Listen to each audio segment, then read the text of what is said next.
नमस्कार, सुस्वागतम. मी अभिजित खांडकेकर तुम्हा सगळ्यांचं स्वागत करतो. आजच्या भागात आपण पाहत आहात क्रिमिनल्स, चाहूल गुन्हेगारांची. कुटुंब म्हणजे नात्यांचा उत्सव.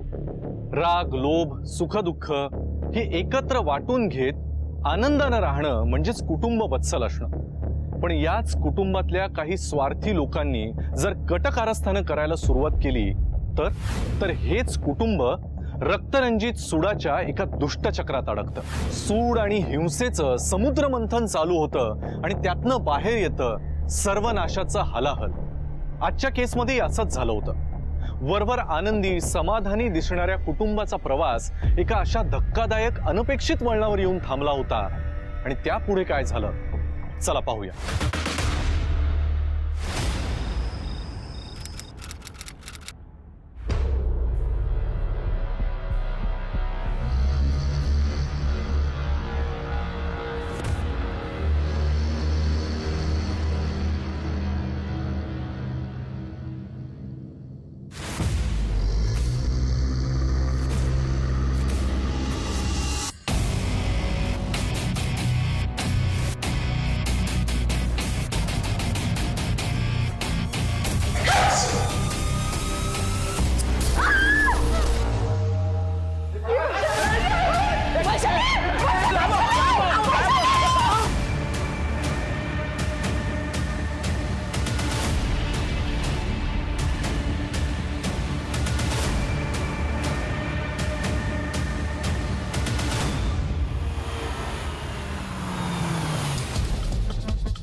सर हे बघा, गॅसचे दोन्ही नॉब चालू आहेत. म्हणजे कोणीतरी मुद्दाम केलं असणार. सगळे एव्हिडन्स जमा करा, पंचनामा करून बॉडी पोस्टमॉर्टमला पाठवून द्या. सर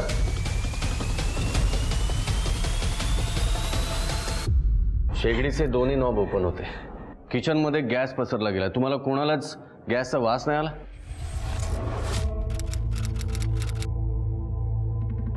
नाही हो, आम्ही आपापल्या रूम मध्ये झोपलो होतो.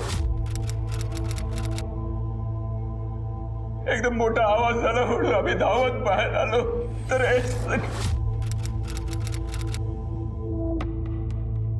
इन्स्पेक्टर साहेब, आमच्या वैशालीला रात्री अभ्यास करताना कॉफी प्यायची सवय आहे, म्हणून ती किचन मध्ये कॉफी बनवायला गेली असणार. सावरा स्वतः. शिंदे, वैशालीची रूम चेक करा. सुसाइड लेटर सापडतंय का बघा. सुसाइड नाही, वैशाली सुसाइड नाही करू शकत.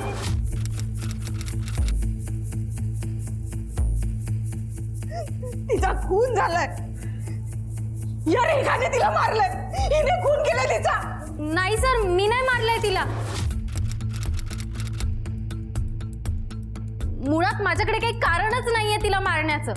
सर, या घरात अशी बरीच माणसं आहेत ज्यांना तिच्या मरण्याने फायदा होणार होता.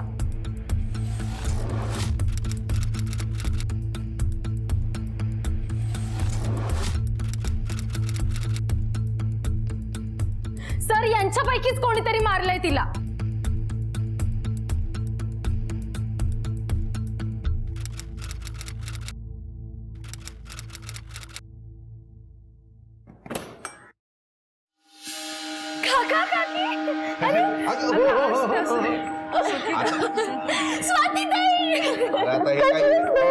अगं ती मोठी झाली सगळं.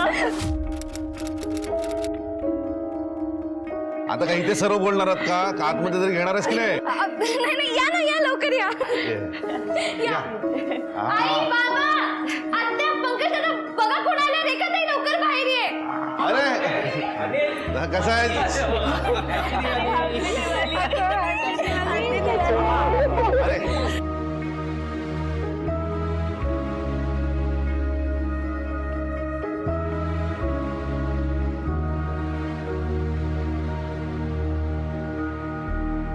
रेखा बाळा, कशी आहेस तू?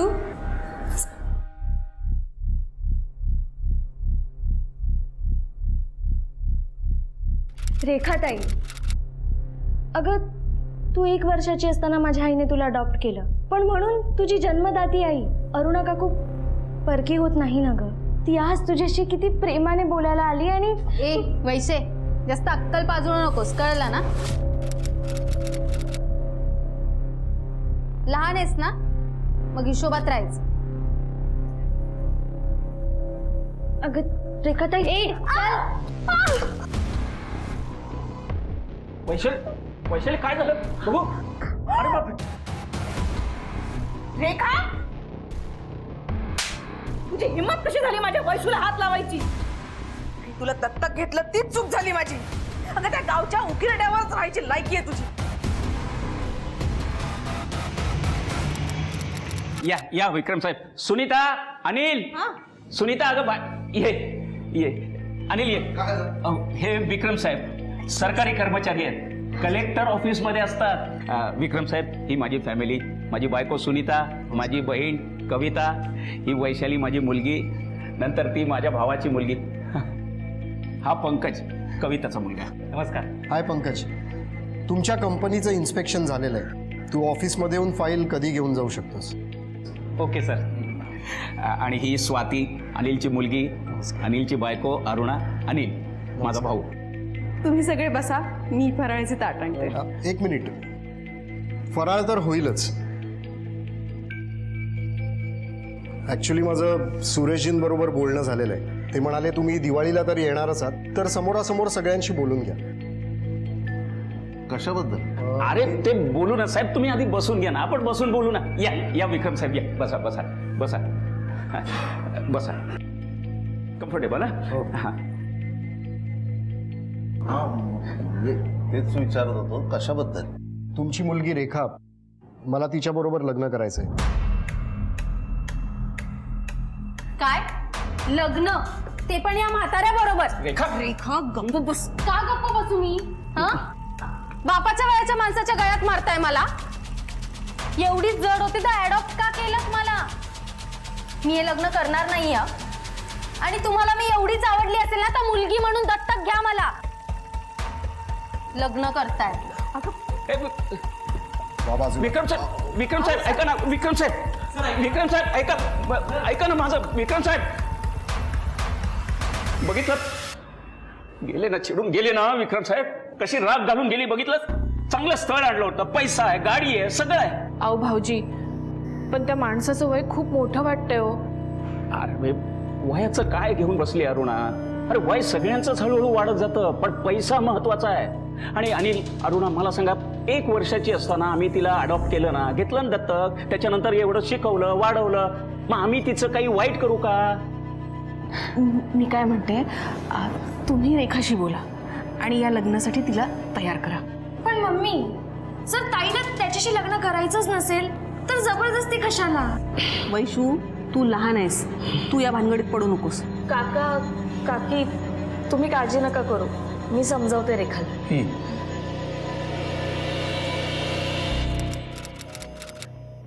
रेखा ग, किती नशीबवान आहेस तू, एवढा पैसेवाला नवरा मिळतोय तुला. आणि तुला खरं सांगू का, श्रीमंत माणसं दिसायला कशीही असली ना तरी सुंदरच दिसतात. तू कशाला ताई, तू मोठी आहेस ना, म्हणून उगा अक्कल पाजळू नकोस, कळलं ना? मला माहिती आहे मी लग्न करून इथून जाण्याची तू वाट का बघती असते, पण खरं सांगू का, तुझं हे स्वप्न कधीच पूर्ण नाही होणार आहे अगं. कारण तू इथल्या माणसांना ओळखतच नाहीयेस. आपल्या माणसांना सुद्धा आपलं मानायची दानत नाहीये त्यांची. दगडाच्या काळजाची माणसं आहेत ही. सुनीता काकू, रेखा फारच उद्धट आहे हो. तुम्ही तिच्यासाठी एवढं काही केलं तरी ती तुमचा मान ठेवू शकत नाही. तिच्याऐवजी जर तुम्ही मला अडॉप्ट केलं असतं ना, तर मी तुमचा एकही शब्द खाली पडू दिला नसता. सख्ख्या मुलीसारखी माया केली असती तुमच्यावर, तुमची काळजी घेतली असती. या भिकारड्या स्वातीचा तुझ्या मामाच्या इस्टेटीवर डोळा आहे. तू जरा सावध राहा बरं का. इतके वर्ष मामाची सगळी कामं करतोयस, त्याची सेवा करतोस, तुला तुझा हक्क मिळायलाच हवा. अरे मला तू अजून इथेच? हा, गोडाऊन मध्ये जाऊन माल कधी चेक करणार आहेस? मी आता जातोच आहे मामा. अरे जातोच म्हणजे कधी? सांगितल्यावर. सांकाम्या झालाय सर, सांकाम्या. अरे सुरेश, काही थांब, मी जे काही करतोय ना ते याच्या भल्यासाठी करतोय. आणि हा आता तू काय बघत उभं राहिलाय? घे चावी, घे बॅग, घे गाडी काढ. हो काढतो.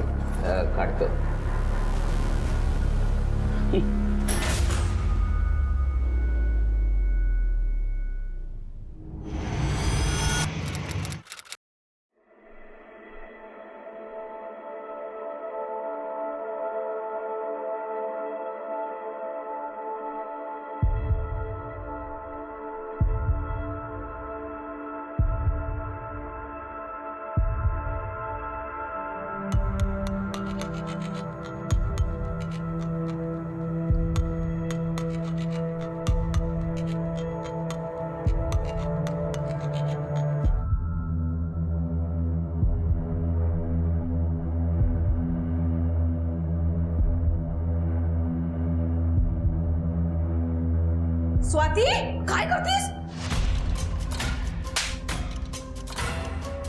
आई गं, माझी साडी. तुझी हिंमत कशी झाली माझ्या दागिन्यांना हात लावायची? काढ आधी. मी फक्त दागिने आणि साडी माझ्यावर कशी दिसतीये तेच बघत होते. काढ आधी ते दागिने.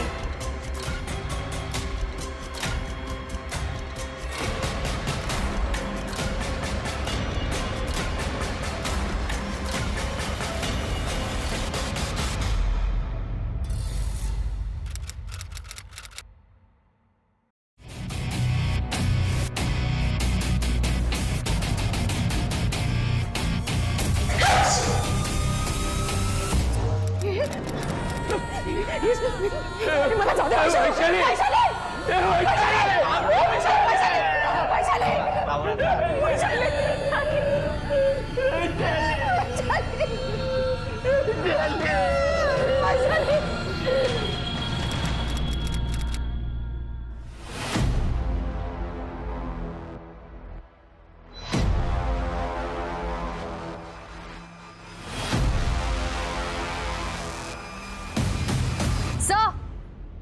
सर हे बघा, चिखलातून चालत आलेल्या शूजचे मार्क्स आहेत सर, आणि विंडो सुद्धा ओपन आहे.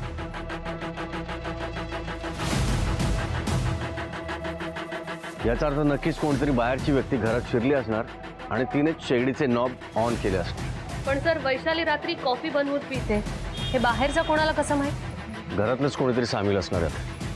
तुम्ही एक काम करा, या शू मार्क्सचे फोटो काढा आणि मेजरमेंट घ्यायचं. सर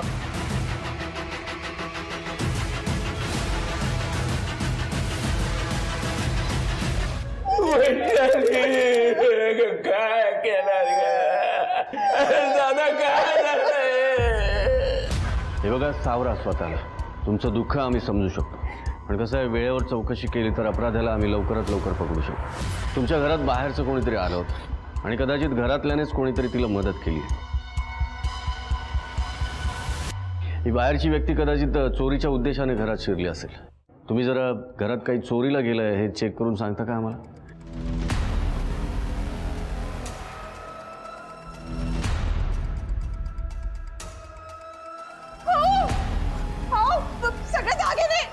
सगळे दागिने चोरीला गेले.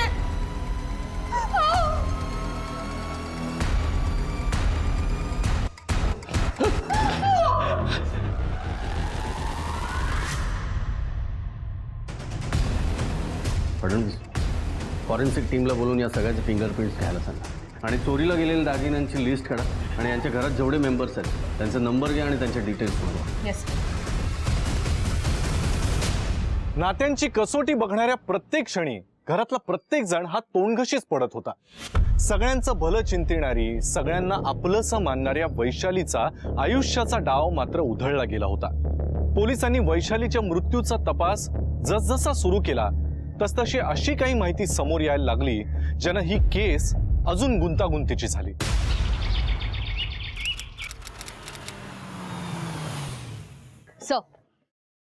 सर खिडकी बाहेर जे फुटप्रिंट्स होते ते 10 नंबर शूज आहेत, आणि त्यांच्या घरात कुणीच 10 नंबरचे शूज घालत नाही. म्हणजे ही व्यक्ती नक्कीच कोणीतरी बाहेरची असणार. बरं, त्या चोरीला गेलेल्या दागिन्यांविषयी काय कळलं? हो सर, त्या दागिन्यांची लिस्ट बनवून मी ज्वेलरी शॉप्समध्ये आणि सोनं गहाण ठेवून जे व्यक्ती कर्ज देतात त्यांच्याकडे फॉरवर्ड केली आहे. सर लवकरच काहीतरी क्लू मिळेल. Good. Sir excuse me. Hello. Great, लवकर ते रिपोर्ट्स मेल करा. येस सर, घरातल्या सगळ्यांचे CDR रिपोर्ट्स आणि सोशल मीडिया ॲक्टिव्हिटी रिपोर्ट्स हे मेलवर येतात. सर मेल आला आहे. सर हे बघा, ज्यावेळी ब्लास्ट झाला त्यावेळी ही व्यक्ती जागी होती. बोलो. येस.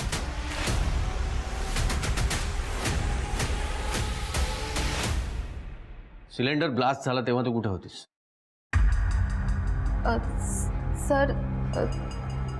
सर मी माझ्या रूममध्ये झोपले होते. हे तुझे ऑनलाईन ऍक्टिव्हिटी रिपोर्ट. ज्यावेळी ब्लास्ट झाला त्यावेळी तू सोशल मीडियावर ऍक्टिव्ह होतीस.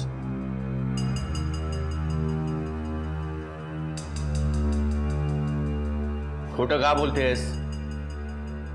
सर तुम्हाला माझ्यावर संशय येईल म्हणून मी खोटं सांगितलं.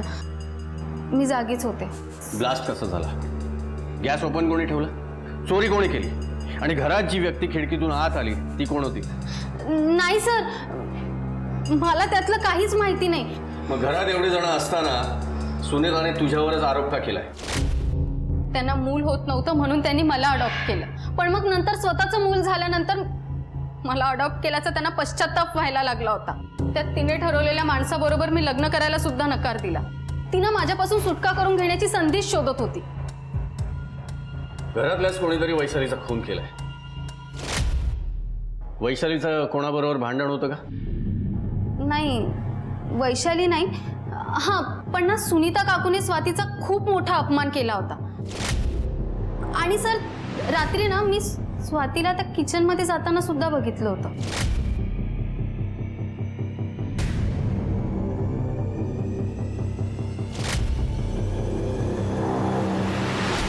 हो सर, मी किचनमध्ये गेले होते. पंकजचं पोट खराब होतं म्हणून त्याने माझ्याकडे सोडा मागितला होता. मी तो द्यायला विसरले म्हणून तोच आणायला गेले होते. म्हणजे किचन मधून तू सोडा घेऊन जाताना गॅस ऑन ठेवलास, त्यानंतर वैशाली तिथे आली, तिने गॅस पेटवला आणि तो ब्लास्ट झाला आणि त्यात ती मेल. काय बोलताय सर तुम्ही? वैशाली माझ्याशी नेहमी गोड बोलायची आणि चांगलं वागायची. मी तिचा का खून करेल, का मारेल तिला? कारण वैशाली मेल्याचा तुलाच फायदा होणार होता. सुनीताने जिला दत्तक घेतलंय ती रेखा, ती त्यांना आवडत नव्हती. तू सुनीताच्या जवळ जाण्याचा प्रयत्न करत होतीस. सुरेश आणि सुनीता त्यांनी जर तुला दत्तक घेतलं असतं तर सगळी इस्टेट तुलाच मिळणार होती. मग काय इस्टेटीसाठी मी तिचा खून करेन? नाही, तुम्ही हे जे काही बोलताय त्याचा तुमच्याकडे काही पुरावा आहे का? घरातले दागिने चोरीला गेलेत आणि आम्हाला मिळालेल्या माहितीनुसार तुझं लग्न केवळ दागिने आणि पैसे नसल्यामुळे जमत नव्हतं. मग काय दागिन्यांसाठी मी तिचा खून करेन? मी खरं सांगतेय सर, ना मी गॅस लीक केला, ना मी वैशालीचा खून केला. ठीक आहे, ही केस सॉल्व्ह होईपर्यंत हे शहर सोडून तू कुठेच जायचं नाही. घेऊन जाईल.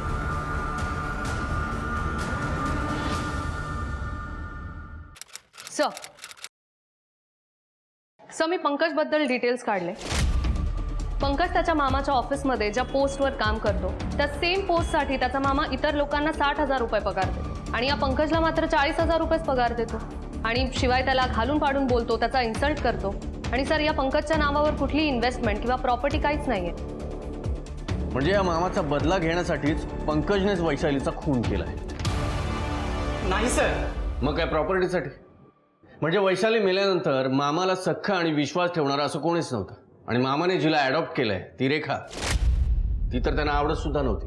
तेव्हा मामाचं सगळं काम करणारा या नात्याने मामाकडून काही ना काही प्रॉपर्टी तू नक्कीच पदरात पाडून घेतली असतीस ना? सर, वडील गेल्यानंतर माझा आणि माझ्या आईचा सांभाळ मामांनीच केलाय. त्यांनीच आम्हाला आसरा दिलाय. त्यांचे खूप उपकार आहेत माझ्यावर सर, आणि त्यांचा माझ्यावर खूप विश्वास आहे. ते नेहमी मला विचारायचे, तुला काय हवं आहे, नको आहे. सर, तुम्हाला ना कोणीतरी चुकीची इन्फॉर्मेशन दिली. मामा कधी माझ्यावर ओरडत नाही आणि चिडत सुद्धा नाही. मग त्यांच्याबद्दल, त्यांच्या मुलीबद्दल मी असं का वागेन? हे शक्यच नाही आहे सर. काय शक्य आणि काय अशक्य ते कळेलच.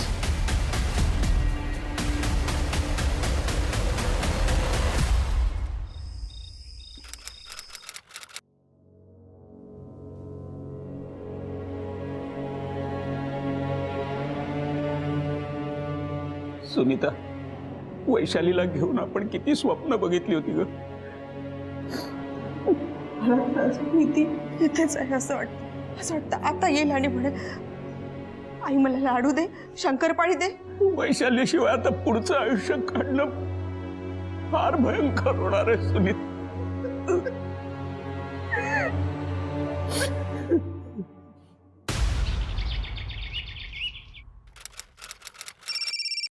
हॅलो.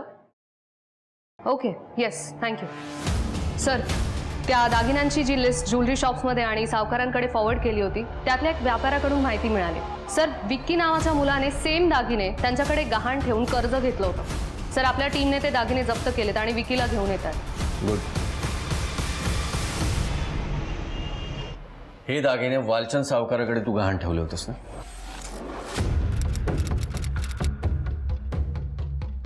हे दागिने सुनीताच्या घरून चोरीला गेलेत. तुझ्याकडे कसे आले?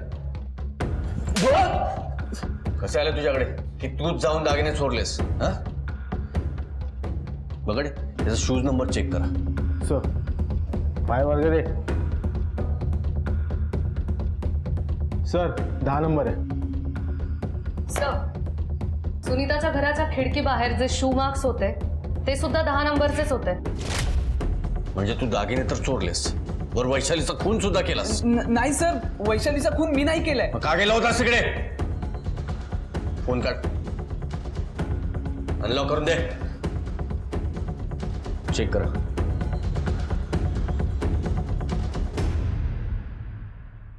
सर हे बघा. म्हणजे तू रेखाला रोमॅन्टिक मेसेज पाठवतोस? तू आणि रेखा? सर आमचं प्रेम आहे एकमेकांवर. आणि सर म्हणून मी रेखाच्या घरी रात्री तिला गुपचूप भेटायला जायचो. म्हणजे तू आणि रेखाने मिळून दागिने चोरले? नाही सर, रेखाला यातलं काहीच माहीत नाहीये. सर मी रेखाच्या घरी गेलो आणि तिचा नकळत हे सगळे दागिने घेतले होते.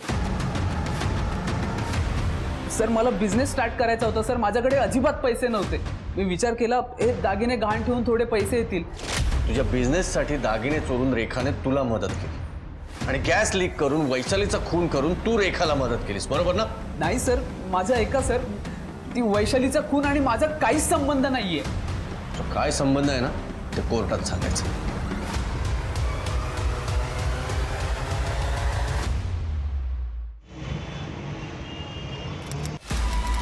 पण हे कोणी चोरले होते? रेखाच्या मित्राने, विकीने, त्याने कबूल सुद्धा केलंय. रेखा सर, हिनेच त्याला मदत केली असणार आणि ते दागिने चोरून त्याला नेऊन दिले असणार. नाही, मी नाही चोरले दागिने. रेखाचा मित्र विकी, हिला वाचवण्यासाठी तो सुद्धा हेच सांगत होता की हिचा या दागिने चोरण्यात काहीच संबंध नाही म्हणून. आमचा तपास सुरूच आहे. एकदा का पुरावा सापडला की आरोपी जेलमध्ये असेल. चला.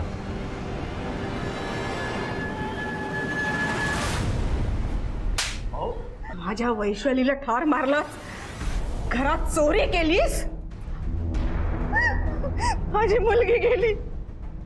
पैशावर डोळा आहे ना तुमचा? हा, एक छदाम सुद्धा मिळू देणार नाही मी कोणाला. सुनीता, असं एकदम डोक्यात राग घालू नकोस. माझ्या माहेरून आलेल्या भांडवलावर हा व्यवसाय सुरू केलाय ना तुम्ही. या प्रॉपर्टीवर, या बिझनेसवर अजूनही माझा अधिकार आहे, माझं नाव आहे. पण आता माझी वैशाली नाही, तरी प्रॉपर्टी पण राहणार नाही. मी गोर गरिबांना दान करेन, पण यांना फुटका पैसा मिळू देणार नाही मी. सुनीता ऐक माझं.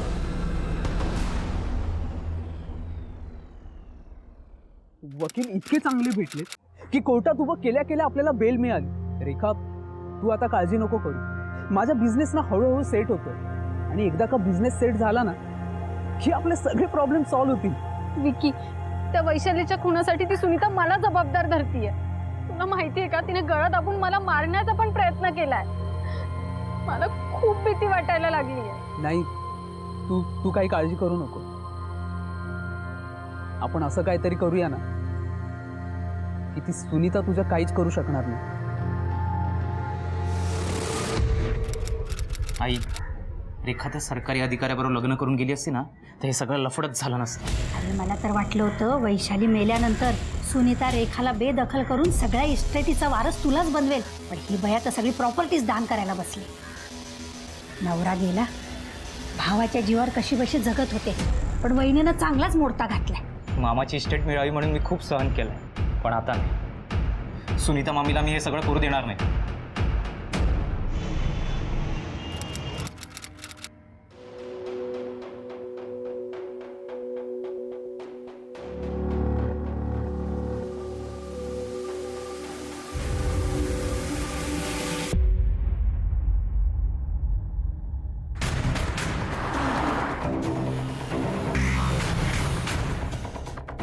इथेच थांबा.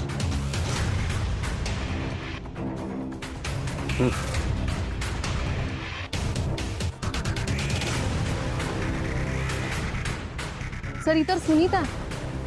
बघा शिंदे, आजूबाजूला काही सापडतं का बघा. Yes sir. नीट चेक करा. Yes sir. सर हे बघा, गळ्यावर मार्क्स आहे, म्हणजे गळा दाबून मारलाय. आणि सर इथे नखांमध्ये लालसर काहीतरी आहे, कदाचित स्किन पार्टिकल्स असतील. म्हणजे सर मारेकरांसोबत तिची झटापट झाली असून. याचा अर्थ मारेकरांच्या शरीरावर सुद्धा या नखांचे ओरखडे असू शकतात. एक काम करा, फॉरेन्सिक टीमला बोलवून नखामध्ये नेमकं काय आहे ते शोधून काढून त्याचा DNA सॅम्पलिंग करायला सांगा. संशयितांबरोबर मॅच करून आपल्याला खरा खुनी शोधता येईल. येस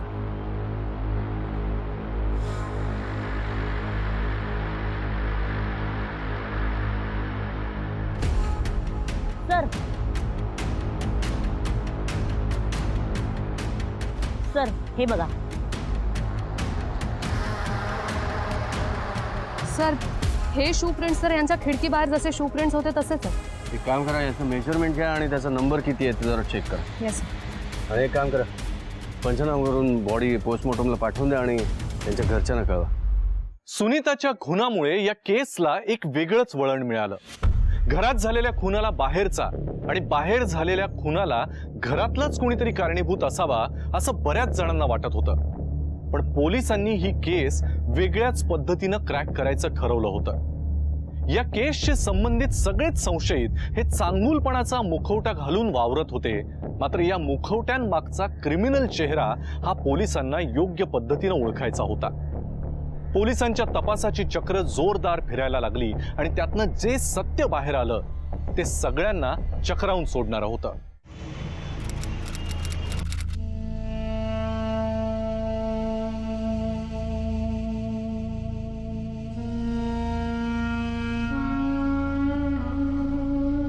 सुनीता, सुनीता, सुनीता, अशी कशी सोडून गेली का तुम्हाला? उठला सुनीता.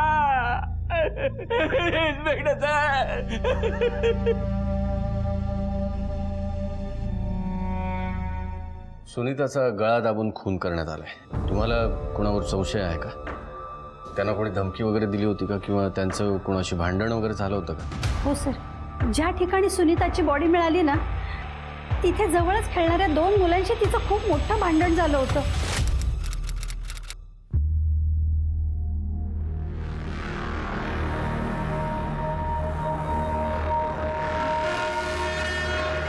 प्लीज हात सोड. मला ना तुझी फ्रेंडशिप पाहिजे.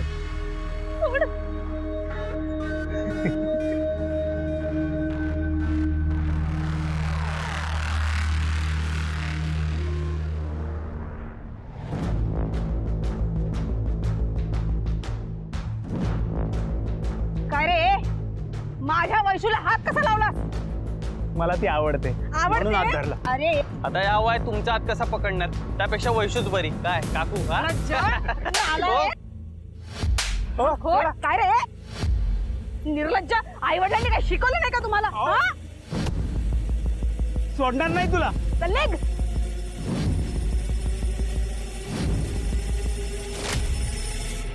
मला वाटतं त्याच मुलांनी तिचा बदला घेण्यासाठी सुनीताला मारला असणार.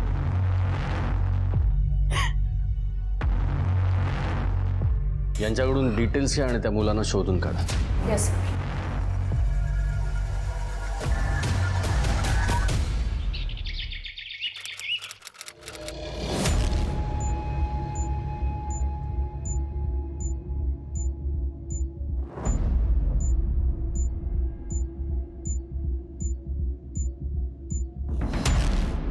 सर सॅम्पल कलेक्ट केले सर्व. नीट ठेवा आणि लॅबमध्ये पाठवून द्या. हे सगळ्यांना व्यवस्थित चेक करा. कोणाच्या बॉडीवर सुनीताच्या नखाचे ओरखडे आहेत का ते चेक करा. चला.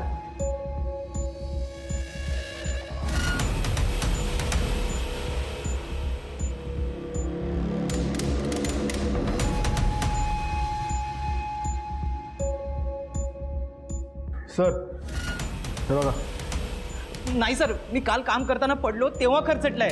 हे नखांचे ओरखडे नाही आहेत. सुनीताचा खून झाला तेव्हा कुठे होतास? त्या दिवशी मी घरीच होतो. मी घराबाहेर पडलोच नाही त्या दिवशी. DNA रिपोर्ट आला की कळेल खरं काय. तुम्ही सगळ्यांनी आपापले शूज आणि चप्पल घेऊन या.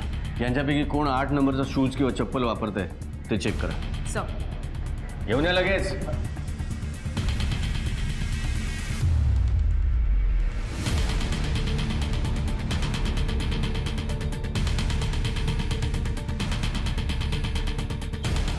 6 नंबर. 9 नंबर.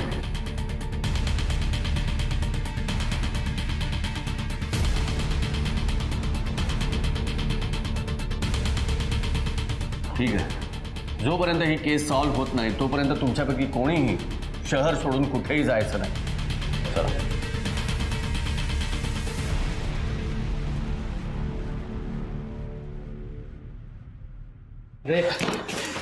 नाव? जॅकी. संतोष. जखम कसली? सर खेळताना लागलं. असं तर नाही ना, सुनीताच्या नखाचा ओरखडा होता आणि लपवण्यासाठी तू हिला जखम केलीस? नाही सर.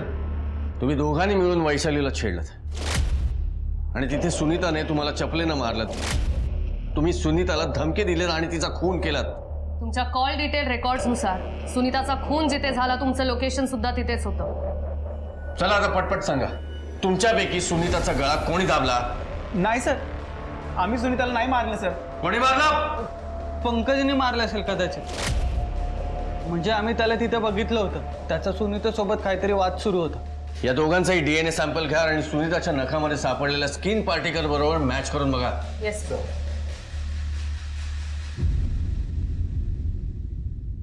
पंकज, तू सांगत होतास की सुनीताचा खून झाला त्या दिवशी तू घराबाहेर पडलाच नाही, पण खून झाला त्या दिवशी आणि त्यावेळी क्राईम स्पॉटवर तुला बघणारे साक्षीदार मिळालेत.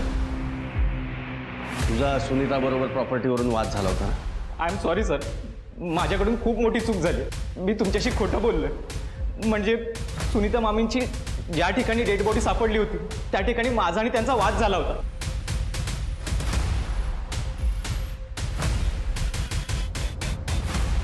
पण मी खरं सांगतोय, मी सुनीता मामींचा खून नाही केलाय सर, खरं सांगतोय.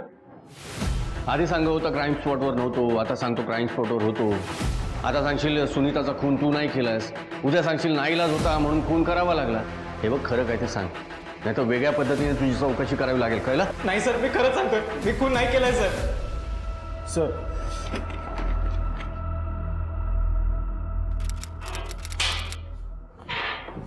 संतोष, तुझा डीएनए सुनीताच्या नखात अडकलेल्या स्किन पार्टिकल बरोबर मॅच झालेला आहे. म्हणजे तुझ्या हाताची ही जखम तू केवळ सुनीताच्या हाताचे ओरखडे लपवण्यासाठी केलीस, हो ना? बोल, सुनीताचा खून का केलास? अहो सर, मी नाही मारलं सुनीताला. आमचं थोडंसं भांडण झालं होतं सर फक्त. हे वैशालीला त्रास देणारे तुम्ही दोघेच होता ना? हो, आम्ही काय त्रास दिला नव्हता, फक्त फ्रेंडशिपची मागणी केली होती. पण एवढ्याशा गोष्टीवरून तुम्ही एवढा मोठा तमाशा केला.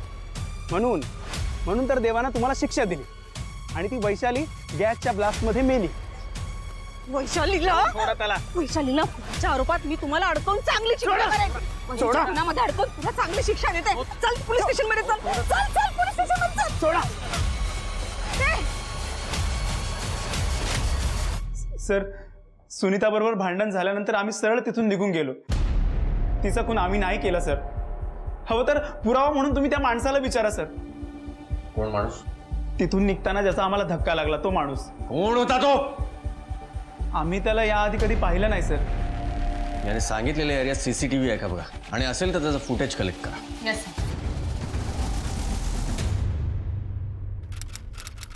सर. सीसीटीव्ही फुटेज मिळालं. दाखवा.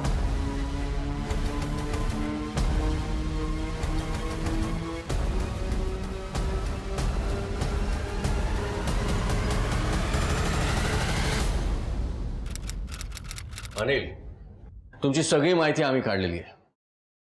तुमची मोठी मुलगी स्वाती, तिचं लग्न केवळ दागिने आणि पैसे नसल्यामुळे जमत नव्हतं. तुमची दुसरी मुलगी रेखा, तिला सुनीता आणि सुरेशने दत्तक घेतलं होतं.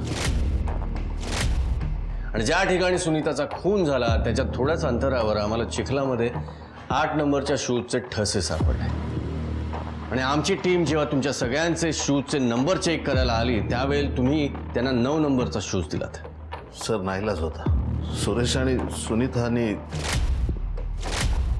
त्यांच्या कंपनीच्या फायद्यासाठी माझ्या रेखाचं लग्न बापाच्या वयाच्या एका सरकारी अधिकाऱ्याबरोबर करायचं ठरवलं होतं. सर, मी विचार केला, जर वैशाली जन्माला आली नसती तर माझ्या मुलीशी हे असे वागले नसते. तेव्हा वैशालीला मारण्याचा प्लॅन केला. मला माहीत होतं वैशालीला अभ्यास करताना कॉफी करून प्यायची सवय, तिथेच मी हा डाव टाकला.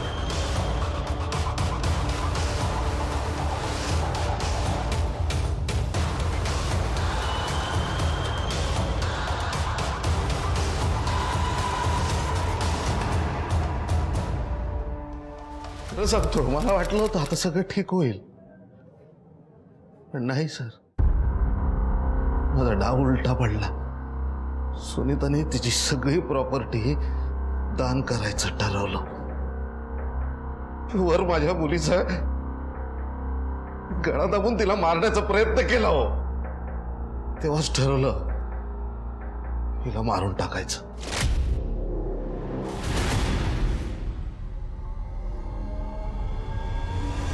कुटुंबामध्ये अन्याय, अत्याचार, उपेक्षा आणि उपहास असेल तर जे गुन्हेगार नाही आहेत ते सुद्धा गुन्ह्याच्या या दलदलीमध्ये फसतात. आपल्या घरातल्या उपेक्षितांकडे जर सुरेशनं वेळेवर लक्ष दिलं असतं तर अनिलही वाचला असता आणि त्याची शिकार होण्यापासून वैशाली आणि सुनीताही वाचल्या असत्या. आजच्या भागात मी अभिजित खांडकेकर तुम्हा सगळ्यांची रजा घेतो. पुन्हा भेटूया अशाच एका गुंतागुंतीच्या केससह पुढच्या भागामध्ये. पण तोपर्यंत तुम्ही स्वतःची आणि आपल्या कुटुंबियांची काळजी घ्या. घराबाहेर पडताना मास्क आणि सॅनिटायझरचा वापर नक्की करा. पाहत रहा क्रिमिनल्स, चाहूल गुन्हेगारांची. जय हिंद, जय महाराष्ट्र.